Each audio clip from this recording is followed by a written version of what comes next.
Quality और consistent performance के लिए सिर्फ सिल्वर पंप्स एंड मोटर्स, नाम याद रखना।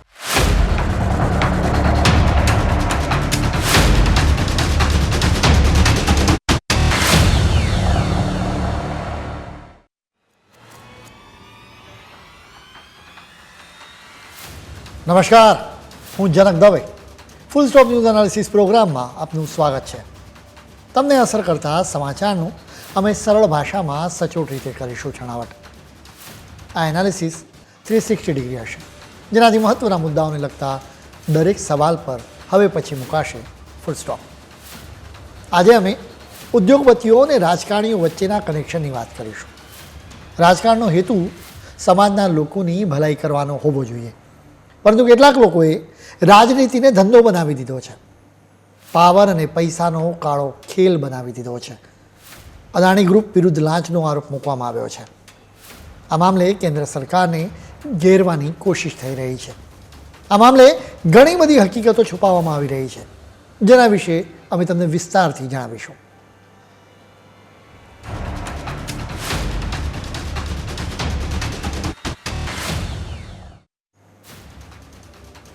હંમેશા જુઠ્ઠાણાનો અવાજ વધારે જ હોય છે.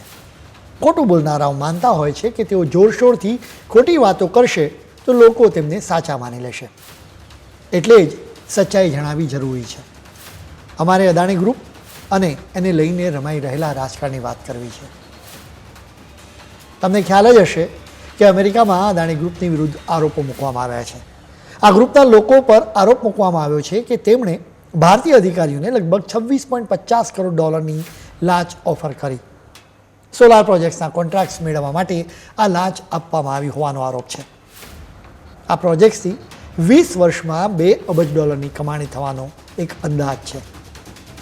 ભારતીય અધિકારીઓને લાંચનો મામલો હોય તો અમેરિકામાં શા માટે કેસ ચાલે?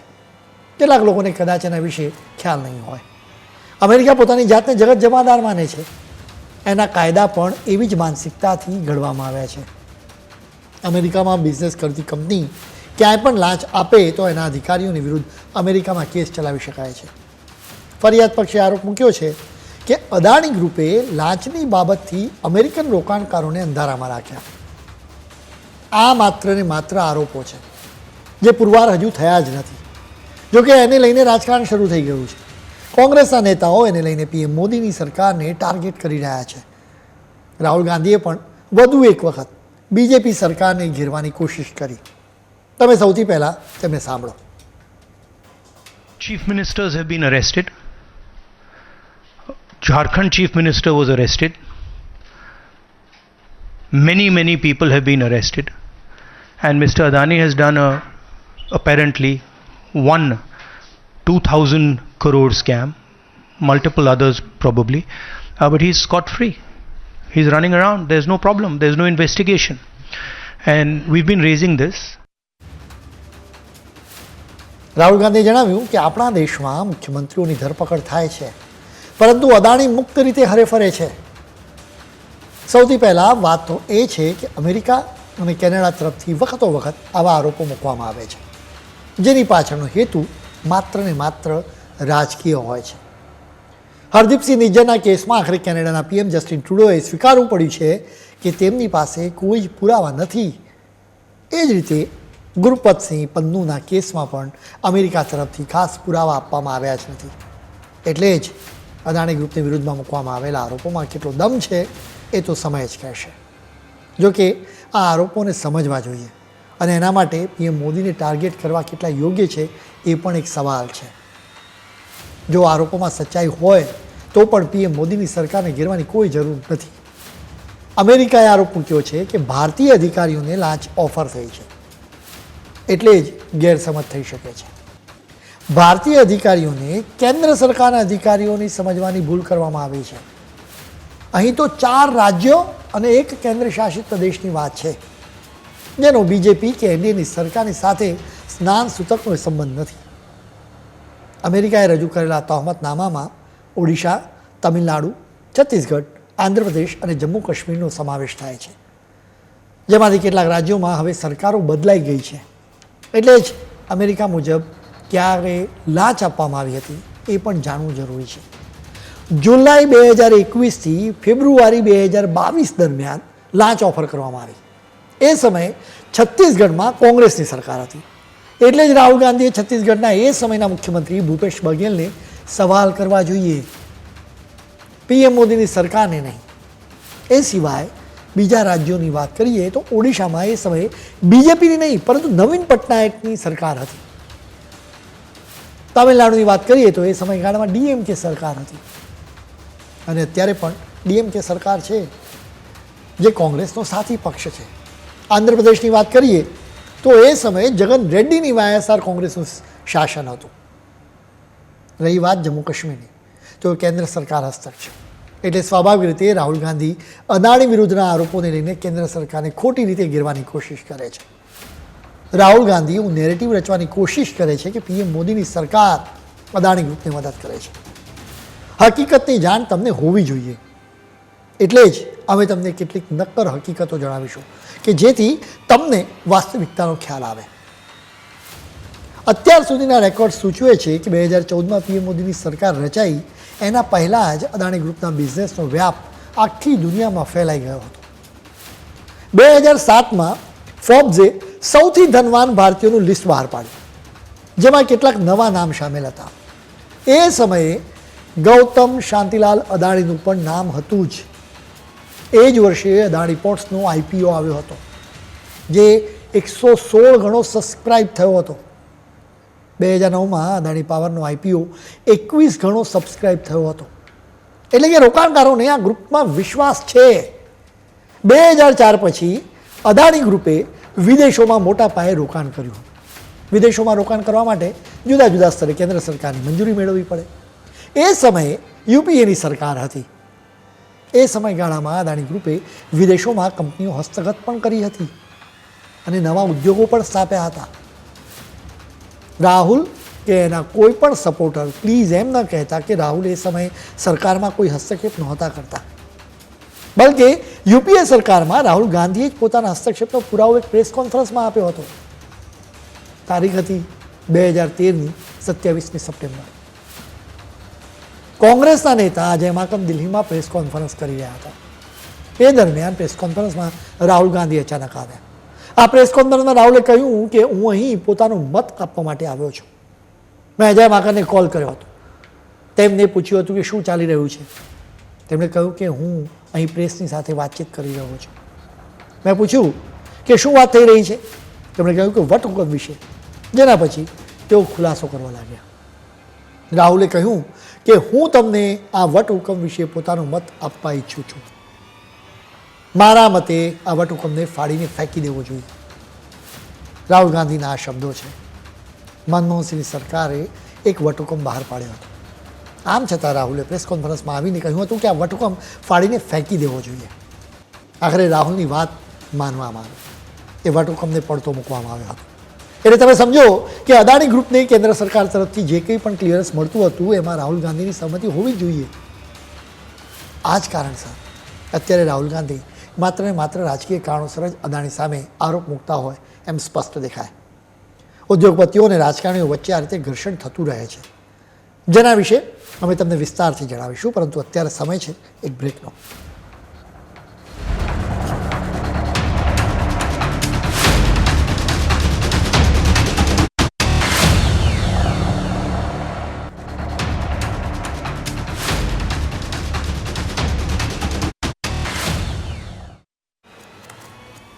બ્રેક બાદ આપનું સ્વાગત છે. રાહુલ ગાંધી આરોપ મૂકે છે કે પીએમ મોદીના કારણે જ અદાણી ગ્રુપનું વિશાળ સામ્રાજ્ય ફેલાયું છે. હકીકત કંઈ જુદી જ છે.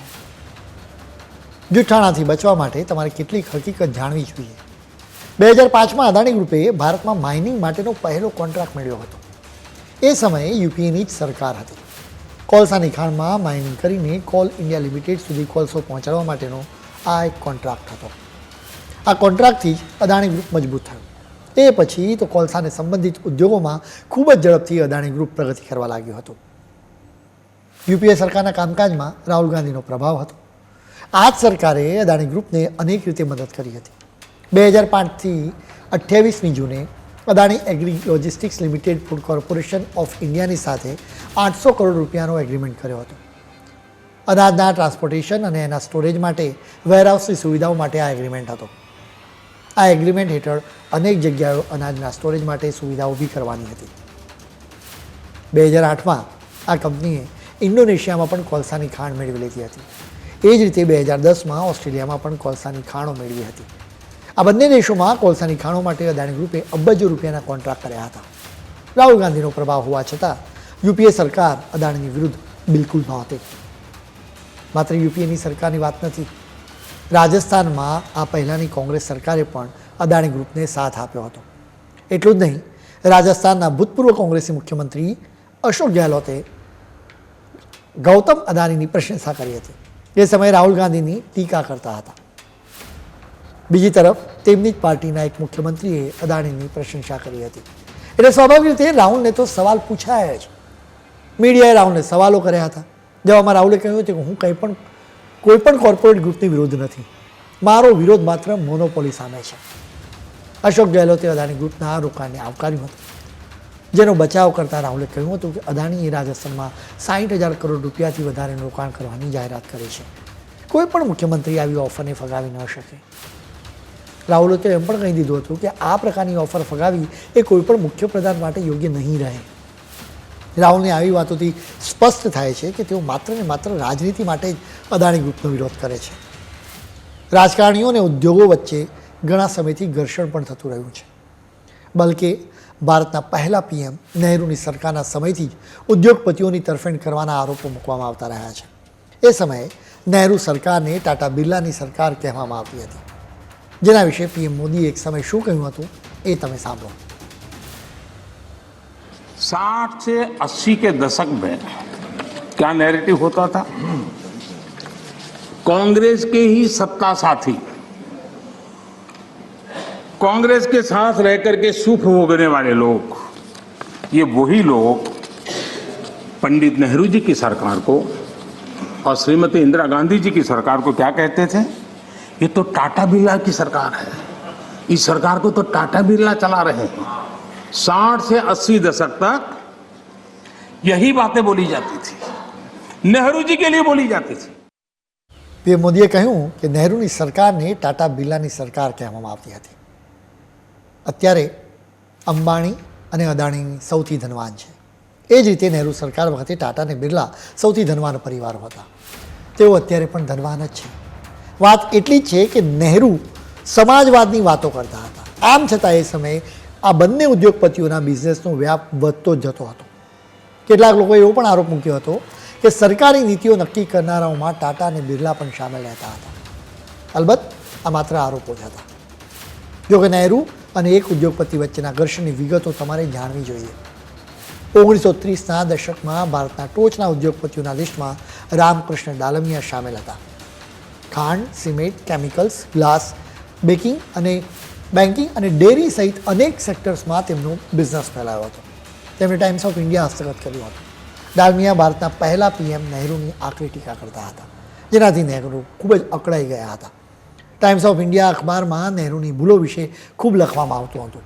એક સમયે ગુસ્સામાં નહેરુએ એક રિપોર્ટરને કહ્યું હતું કે ડાલમિયા કદરૂપો છે, તેનું માઇન્ડ અને હૃદય પણ કદરૂપું છે. નહેરુએ માત્ર કોમેન્ટ્સ નહોતી કરી, તેમણે રીતસર ડાલમિયાને ટાર્ગેટ કર્યા હતા. 1955માં રાયબરેલીમાંથી સંસદ સભ્ય ફિરોઝ ગાંધીએ ડાલમિયાને વિરુદ્ધ ગંભીર આરોપો મૂક્યા હતા. તેમણે કહ્યું હતું કે ટાઈમ્સ ઓફ ઇન્ડિયા ખરીદવા માટે લાઈફ ઇન્સ્યોરન્સ કંપનીઓના જાહેર ભંડોળનો દુરુપયોગ થયો છે. નહેરુને તો મજા પડી ગઈ. ડાલમિયાને સજા આપવાની તેમને તક મળી ગઈ હતી. તેમણે આ કેસમાં તપાસ પંચની નિમણૂક કરી હતી. આ તપાસ પંચના રિપોર્ટના આધારે ડાલમિયાને 2 વર્ષની સજા કરવામાં આવી હતી. એ સમયે દુનિયાના સૌથી ધનવાન લોકોમાં ડાલમિયાનો સમાવેશ થતો હતો. જોકે નહેરુ સરકારની કાર્યવાહીના કારણે તેમનું પતન પણ થયું હતું. સરકારો અને ઉદ્યોગપતિઓની વચ્ચે ઘર્ષણ થતું રહે છે. રાજકારણીઓને ચૂંટણી લડવા માટે ભંડોળની જરૂર પડે છે. મોટા ભાગે આ ભંડોળ ઉદ્યોગપતિઓ જ આપતા હોય છે. હવે અમે ભારતીય બિઝનેસમેન અને વિદેશી સરકાર વચ્ચેના ઘર્ષણ વિશે તમને વિગતે જણાવીશું, પરંતુ અત્યારે સમય છે વધુ એક બ્રેકનો.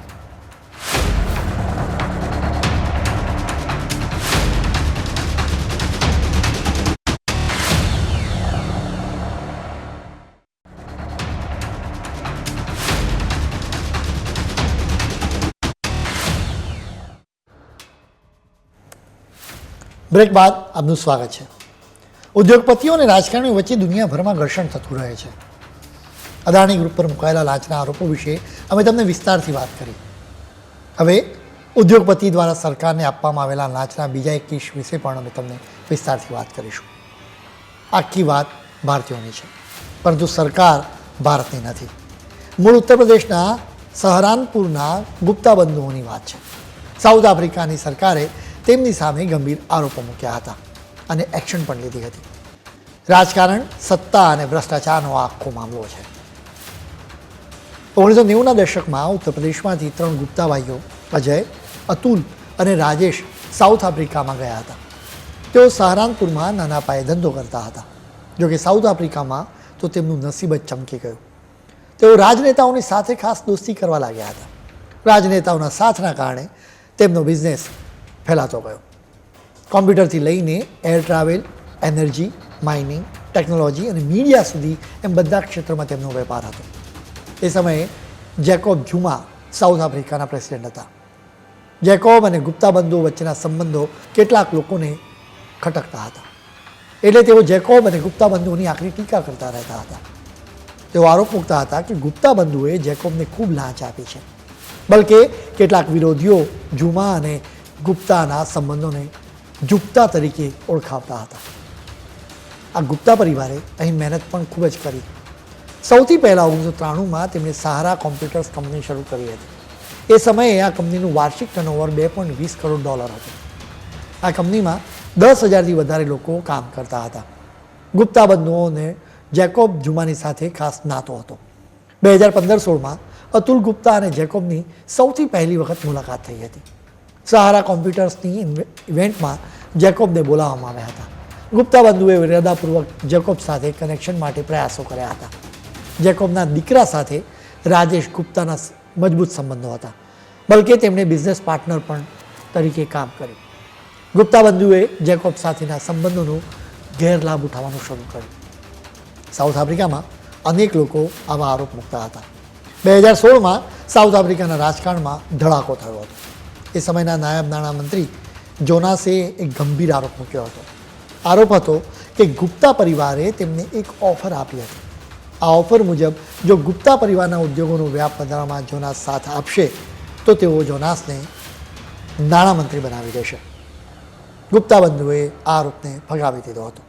તેમણે એમ પણ કહ્યું હતું કે તેઓ ક્યારેય જોનાસને નહોતા મળ્યા.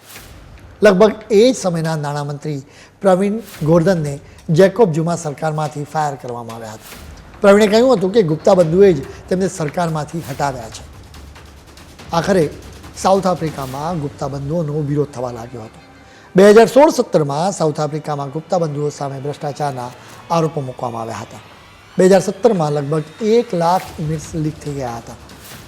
આ ઈમેલ્સથી બધાને જ ખ્યાલ આવી ગયો હતો કે જેકોબ સરકારમાં ખરેખર ગુપ્તા બંધુઓ જ નિર્ણયો લેતા હતા, જેના કારણે ગુપ્તા બંધુઓની વિરુદ્ધ સાઉથ આફ્રિકામાં જોરદાર વિરોધ શરૂ થઈ ગયો. લોકો રસ્તાઓ પર ઉતરી આવ્યા. આખરે વિરોધ પક્ષોએ જેકોબ સરકારની વિરુદ્ધ અવિશ્વાસનો પ્રસ્તાવ રજૂ કર્યો, જેના કારણે જેકોબે સાઉથ આફ્રિકાના પ્રેસિડેન્ટનું પદ ગુમાવ્યું હતું. આખરે ગુપ્તા બંધુઓનું પતન થયું. આપણા દેશમાં પણ ભૂતકાળમાં ઉદ્યોગપતિઓ દ્વારા સરકારને લાંચ આપવાના અનેક મામલા બહાર આવ્યા છે. યુપીએ સરકારના મંત્રી ચિદમ્બરમ સામે જ અનેક આરોપ મૂકવામાં આવ્યા છે. સૌથી પહેલો મામલો INX મીડિયા કેસનો છે. આરોપ છે કે ચિદમ્બરમે INX મીડિયા ગ્રુપને $305 કરોડ વિદેશી ભંડોળ અપાવવા માટે ગેરરીતિ કરી હતી. ફોરેન ઇન્વેસ્ટમેન્ટ પ્રમોશન બોર્ડની મંજૂરી આપવામાં ગોટાળો કરવામાં આવ્યો હતો. આ મામલો 2007નો છે. એ સમયે ચિદમ્બરમ નાણામંત્રી હતા. ઈડીએ INXના પ્રમોટર ઇન્દ્રાણી મુખર્જીની પૂછપરછ કરી ત્યારે તેઓ ઇન્વેસ્ટિગેશન એજન્સીઓના રડાર પર આવ્યા હતા. ઇન્દ્રાણીએ જણાવ્યું હતું કે ચિદમ્બરમે ડીલના બદલામાં દીકરા કાર્તિને આર્થિક ફાયદો કરાવવામાં માંગણી કરી હતી. ચિદમ્બરમ પર અનેક ઉદ્યોગપતિઓને મદદ કરવાનો આરોપ છે. આવો જ એક મામલો એરસેલ મેક્સિસ ડીલનો છે, જેમાં CBIએ તપાસ કરી હતી. કોઈપણ કેસમાં $600 કરોડ સુધીનું વિદેશી રોકાણ હોય તો જ નાણામંત્રી પોતાની રીતે એને મંજૂરી આપી શકે છે. એનાથી વધારે રકમનું વિદેશી રોકાણ હોય તો કેબિનેટ સમિતિની મંજૂરી લેવી પડે. જો કે એરસેલ મેક્સિસ ડીલના કેસમાં $3500 કરોડ વિદેશી રોકાણ હોવા છતાં ચિદમ્બરમે પોતે જ એની મંજૂરી આપી હતી. કેબિનેટની સમિતિની મંજૂરી જ નહોતી લેવાઈ. તેઓ પોતાની જાતને સરકાર સમજી બેઠા હતા. ચિદમ્બરમ અને તેમના પરિવારના સભ્યોની વિરુદ્ધ આવા તો અનેક આરોપો મૂકવામાં આવ્યા છે, જેમ કે એરબસ પાસેથી 48 વિમાનો અને બોઈંગ પાસેથી 68 પ્લેન્સની ખરીદીમાં ગોટાળાનો આરોપ છે. શારદા ચીટફંડમાં 1.4 કરોડ રૂપિયાની લાંચનો પણ આરોપ છે. આપણા દેશમાં મંત્રીઓએ ઉદ્યોગપતિઓ પાસેથી લાંચ લઈને તેમને ફાયદો કરાવ્યા હોવાના ઘણા મામલા છે. ઉદ્યોગપતિઓ અને સરકાર બંને પાસેથી સમાજ નીતિમત્તા અને પ્રમાણિકતા ઈચ્છે છે. સમાજ ખૂબ સારી રીતે જાણે છે કે કોણ પ્રામાણિક છે અને કોણ ખોટું બોલે છે. નાગરિકો ચૂંટણીમાં મત આપીને આ વાત સારી રીતે નેતાઓને સમજાવી દેતા હોય છે, કેમ કે આખરે તો તેઓ પ્રોગ્રેસ અને પ્રોપગન્ડા વચ્ચેનો ફરક ખૂબ સારી રીતે સમજતા હોય છે. ખેર, આજના ફૂલ સ્ટોપમાં આજે આટલું જ. નવા મુદ્દાઓ સાથે કાલે ફરી મળીશું. ત્યાં સુધી મને રજા આપશો. નમસ્કાર.